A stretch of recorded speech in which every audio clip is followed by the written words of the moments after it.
Healthy pigs are now, due to coronavirus, being thrown away and composted due to backlogs. Crowded and clamoring in cages, the hogs at Mike Patterson's Minnesota farm won't be going anywhere anytime soon. The world's biggest meat companies like Smithfield and Tyson Foods are shutting down their slaughterhouses and processing plants across the U.S., meaning Patterson's hogs may be left to face a very different fate, being euthanized for no reason other than having nowhere else to go. You know, as the longer we go with plants shut down, the more plants that shut down, this problem's just going to be getting bigger and bigger. Shutdowns have sent shockwaves through the nation's food supply chain, limiting food supplies for grocers. Pork has been hit especially hard, with daily production cut by a third. Unlike cattle, which can be housed outside on pasture, pigs are raised inside temperature-controlled buildings. Their barns must be emptied out by sending adult hogs out to slaughter to make room for new piglets. But with no pork companies buying his hogs, farms like Patterson's face a serious problem of overcrowding. So there's really a backlog of animals, and in our co-op we're trying to find every space that we have available to house those hogs, but at some point, if we aren't able to market hogs, something will have to give. We just won't have enough space to house all the animals that we have. Euthanizing his animals is the last thing Patterson wants to do. In an effort to satiate their hunger but slow their growth, he has resorted to giving his hogs soybean hulls to eat instead of normal feed for the time being. The soybean hulls fill the animals' stomachs, but offer little to no nutritional value. Our goal as farmers is we try the best we can to keep every animal alive and healthy, and so that we can produce quality pork for consumers. And you know, anything that goes against that is just, it's pretty tough for me to even think about. Farmers nationwide are now pleading for help. The U.S. Department of Agriculture said late Friday it will help farmers find markets for their livestock or help euthanize and dispose of animals as necessary. But according to the National Pork Producers Council, hog farmers across the U.S. will still lose an estimated $5 billion for the rest of the year. When I first read this article, I felt the same way as I do right now.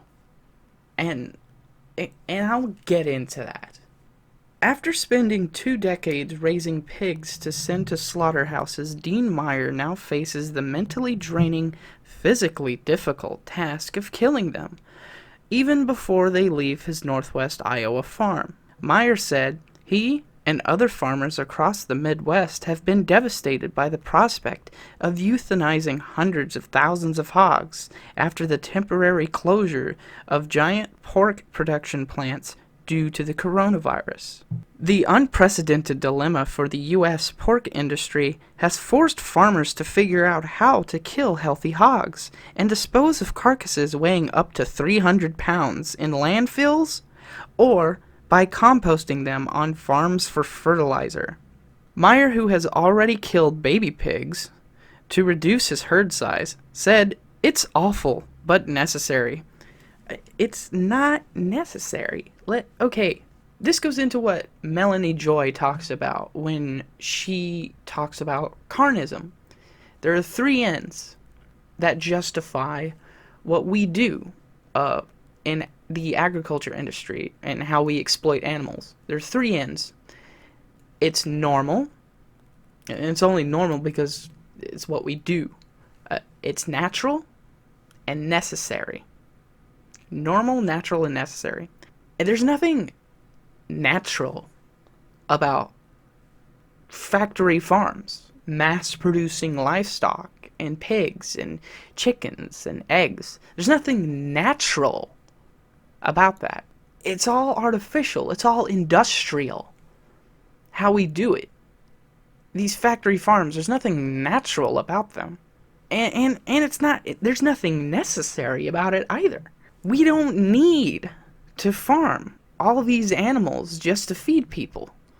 With the amount of energy and resources it takes to feed the animals that we eat, could feed human beings world over. It could end world hunger, like a fraction, I think, of the amount of food that you'd have to feed cows.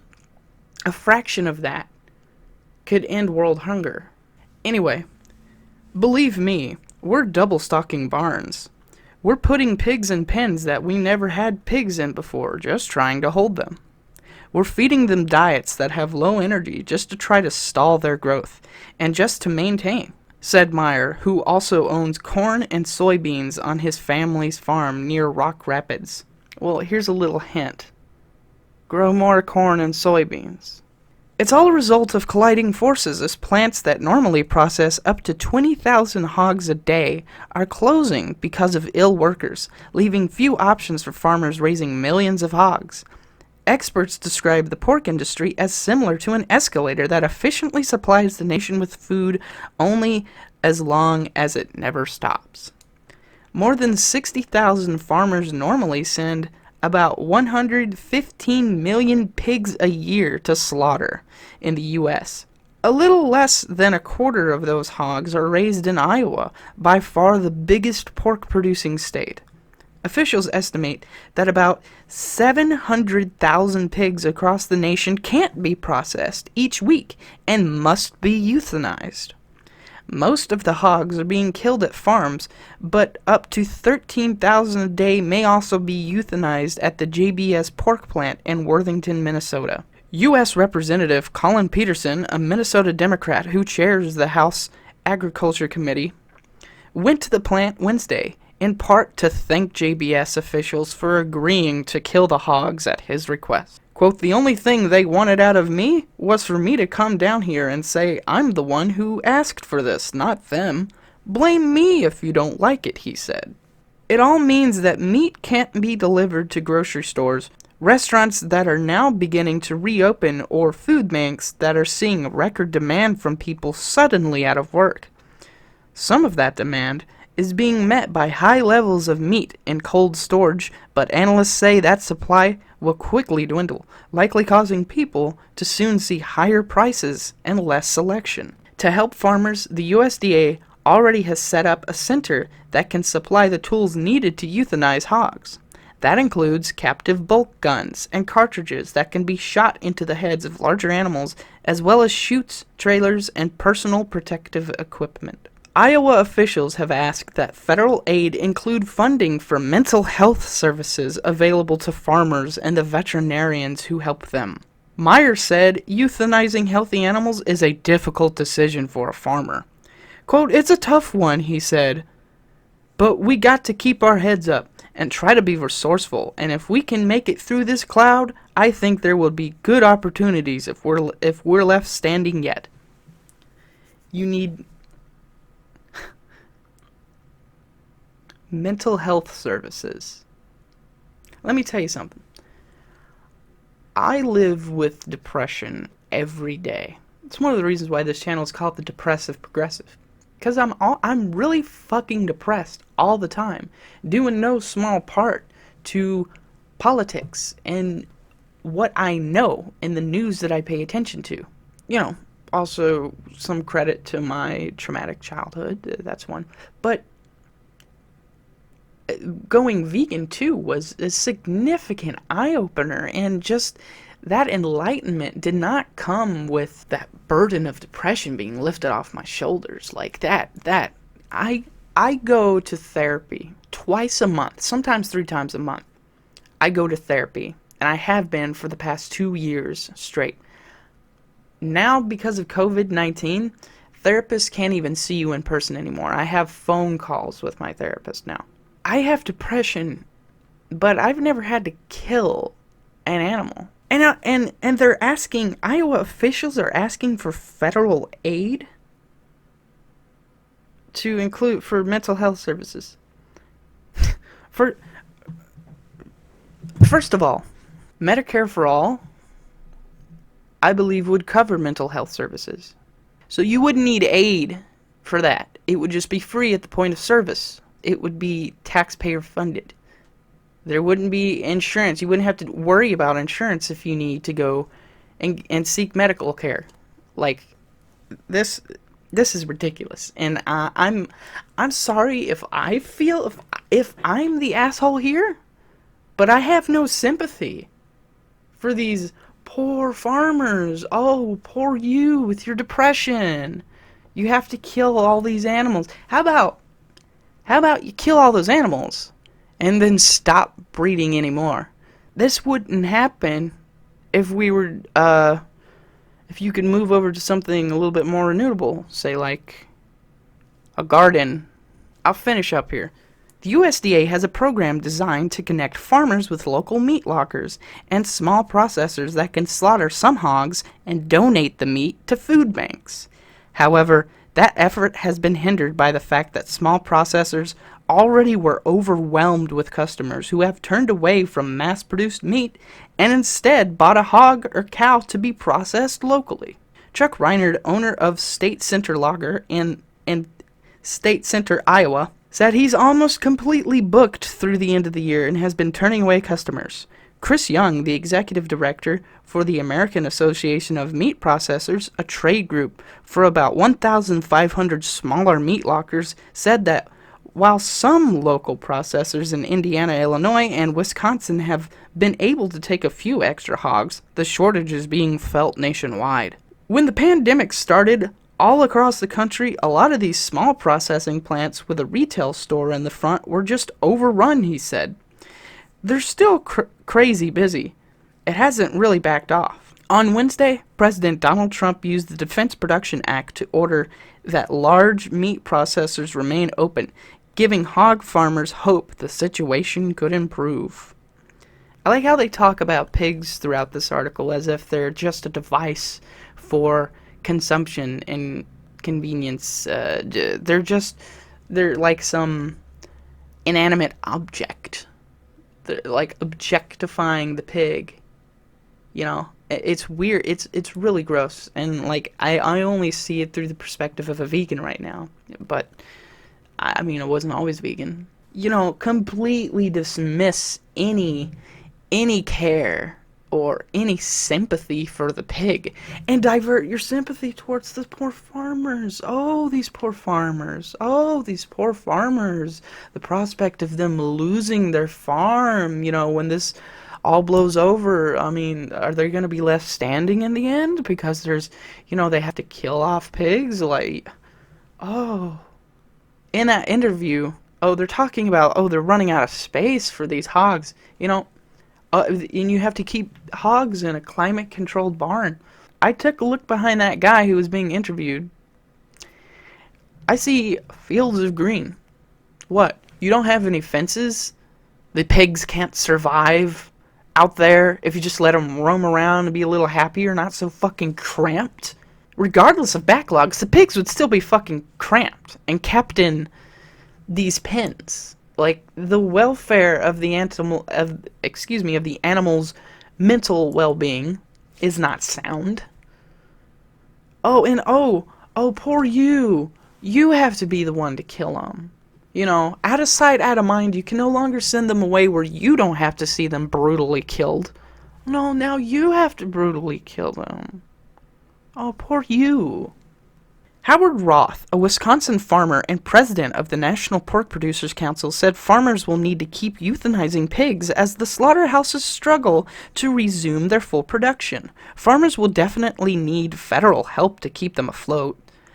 Quote, "We're going to need indemnity money for these farmers," he said. "The situation is unprecedented." Peterson also said he'll seek a change in the law so that the USDA can retroactively compensate farmers for euthanizing healthy animals in such emergencies. He said the USDA told him it doesn't have the authority at the moment to do that for healthy animals, just diseased animals, as it did for chickens and turkeys in the bird flu outbreak. "It's going to be in there, I'll guarantee you," he said.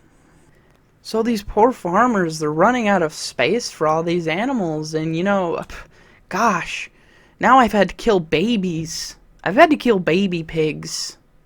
I had to kill babies, man, because I'm running out of space. Here's an idea. I don't know if you're doing it still. Here's one idea. Stop inseminating the pigs. Stop breeding them. and then maybe you'll have less of a backlog. Oh, but what if all this blows over and then I have a shortage of animals when now there's a demand for more pork? And am I going to be able to stay afloat? Oh, poor you, Mr. Farmer. Look, I have an idea. Maybe this wouldn't be such a huge problem if you switched over to something, say, like, I don't know, start growing onions. Some carrots and lettuce and tomatoes and peas. And hell, maybe some potatoes on the side, huh? And some eggplants. If you take a look at a tomato farm, you see these long rows of plants, right? So social distancing during a crisis like this, social distancing is an aspect that we needed to worry about.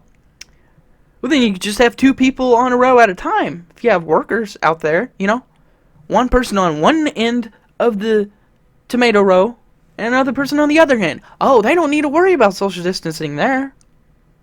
Have them wear protective, gloves, masks. They're not breathing all over the fucking tomato. Don't tell me you're not worried about eating a hamburger because someone might have fucking breathed on it or scratched their balls before they touched the fucking beef. Okay?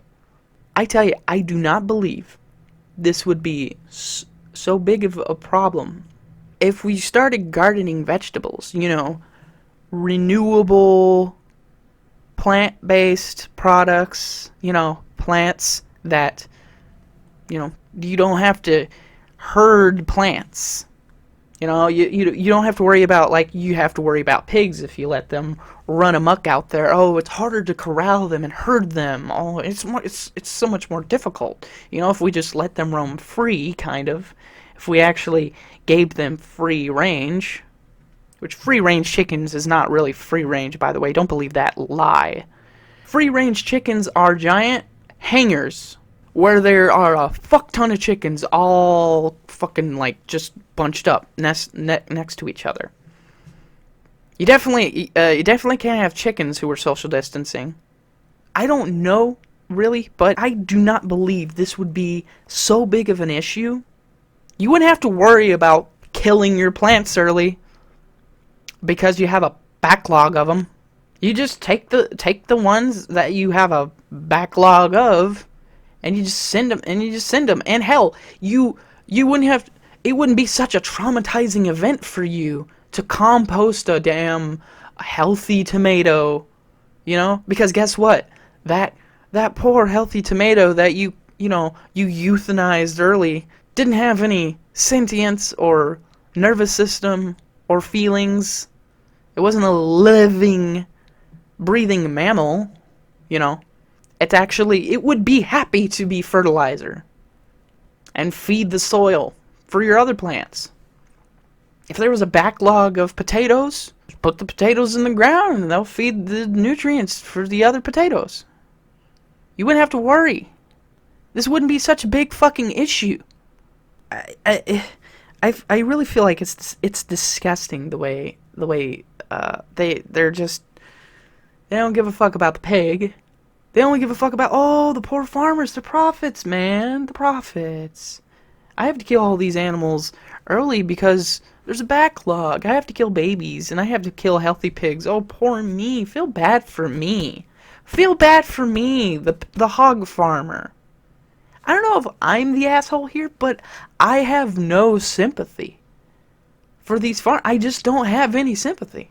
You are retroactively killing the pigs by sending them off to be slaughtered.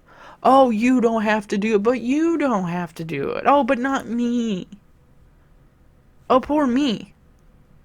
Don't feel bad for the pig. Feel bad for me, the farmer, because now I have to kill them. And guess what?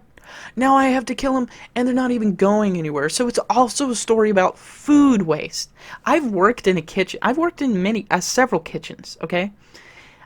I have seen that we waste so much food in this country a day, in a given day. A couple 100 pounds worth of garbage bags of food at the end of the day. Now a dishwasher in a kitchen cleaning up after not really rich people, but upper middle class people who can afford to go to restaurants, afford to go to the restaurant that you cannot afford to go to even though you work there.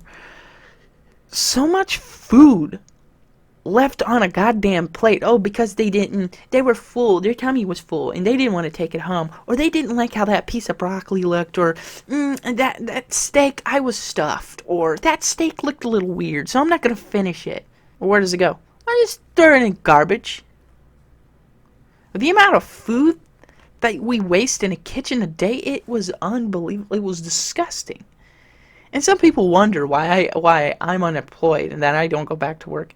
Because my mental state can't handle working in an industry like that. It's it's just boggling to me. Not only lifting thousands of pounds of dishes a day, and god damn it, a dishwasher is an integral part of a fucking kitchen that keeps it running so that you motherfuckers can sit in a restaurant comfortably and enjoy your goddamn meal. Remember to tip big next time you go to a restaurant, god damn it, after this COVID thing blows over. But the amount of food that I had to throw in a dumpster, it was fucking disheartening, man.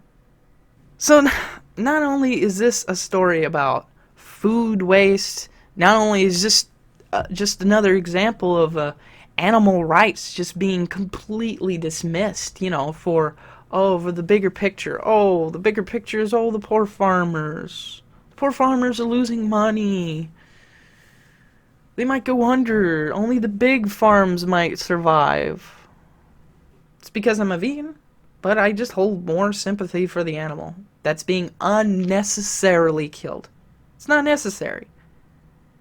It's not necessary.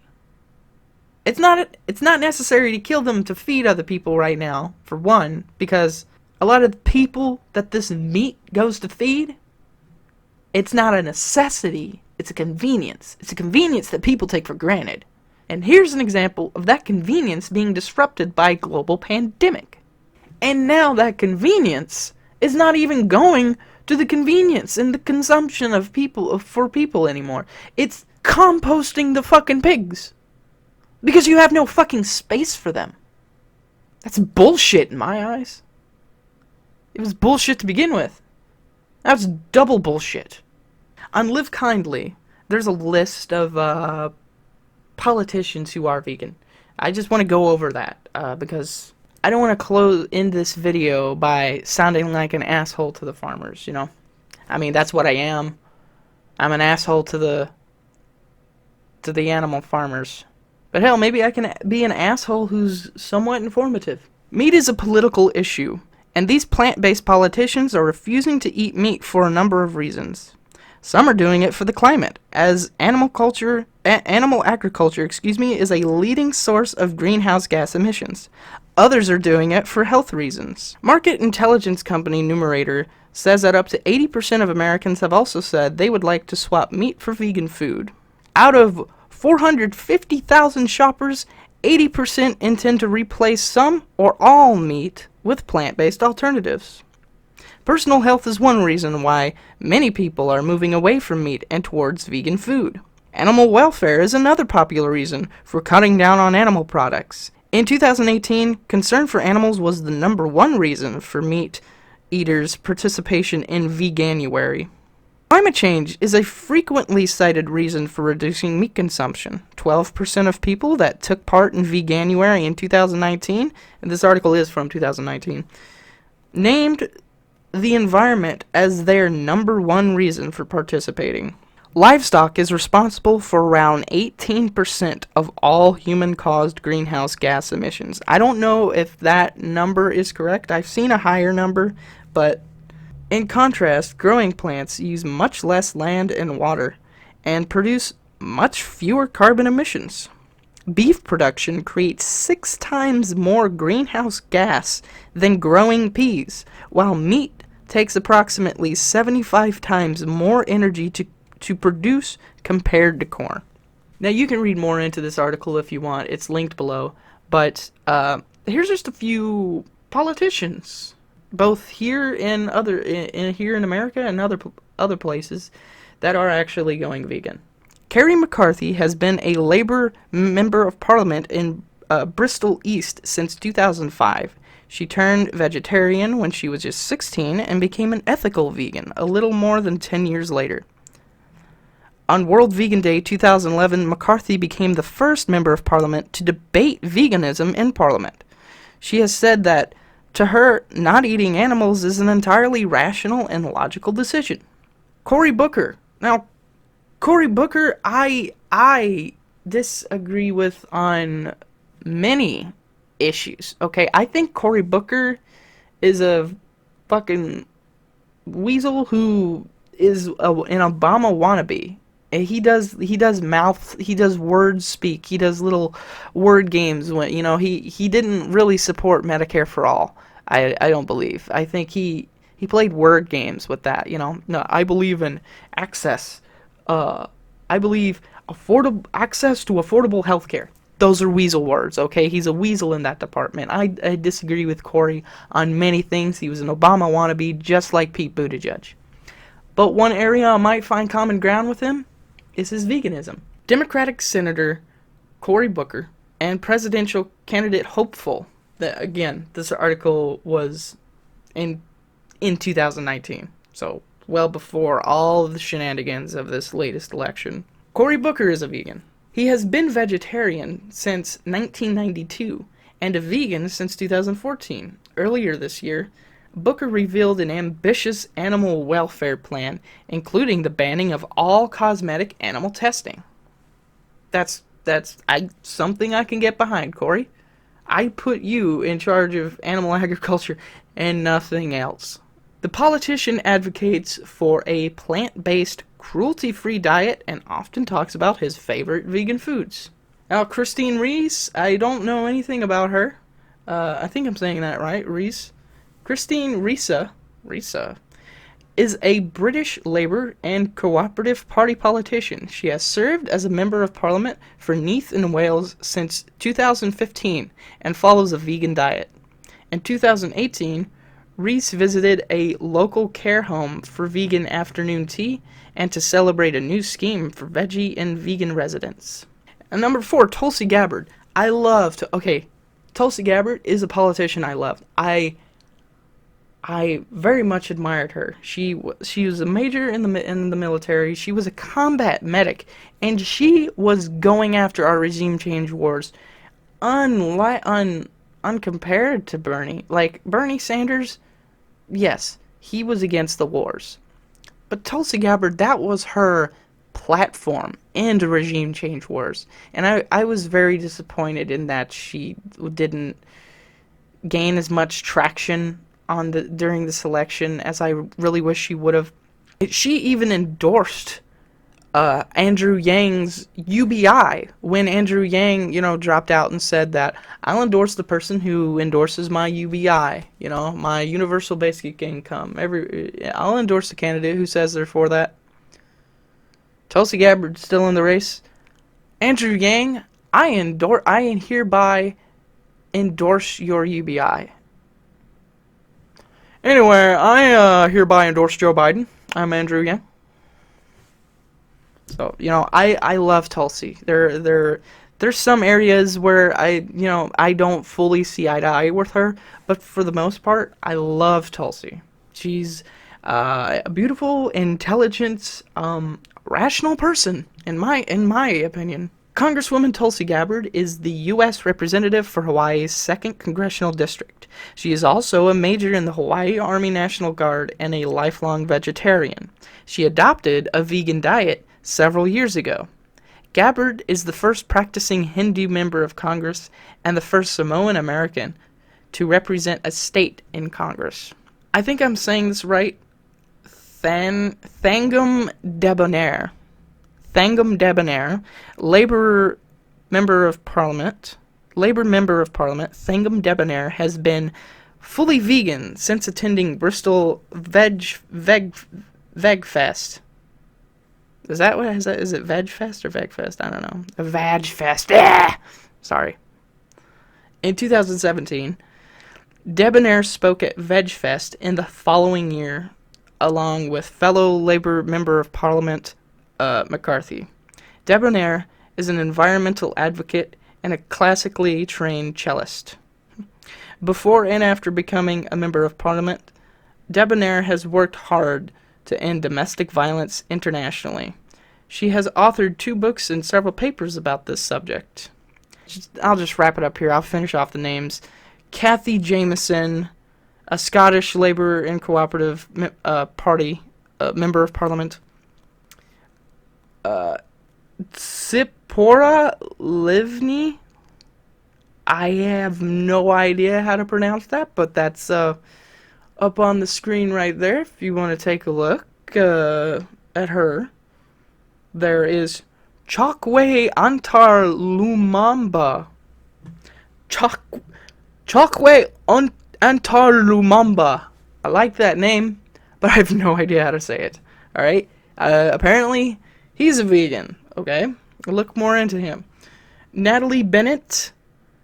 Eric Adams. Oh, thank God, these names. Mojo Mathers. Adam Schiff. And Jeremy Corbyn. Jeremy Corbyn, who is a British politician, has served the Labour Party since 2015. He has been a vegetarian since the age of 20. Corbyn has publicly opposed vivisection, fur farming, blood sports, and the ongoing badger cull. Corbyn is known for his popularity with younger voters, and his long history of activism. He has taken an active role in opposing fascism and apartheid, as well as campaigning for nuclear disarmament. Now, that is a vegan I can get behind. Jeremy Corbyn, alright? The Jeremy's in the room, alright? Look, I don't mean to sound like I don't care about workers and people who are losing their jobs and people who, who this is all they know, I get it. Growing hogs is your livelihood, and selling them so that they can be slaughtered, that's how you make your money.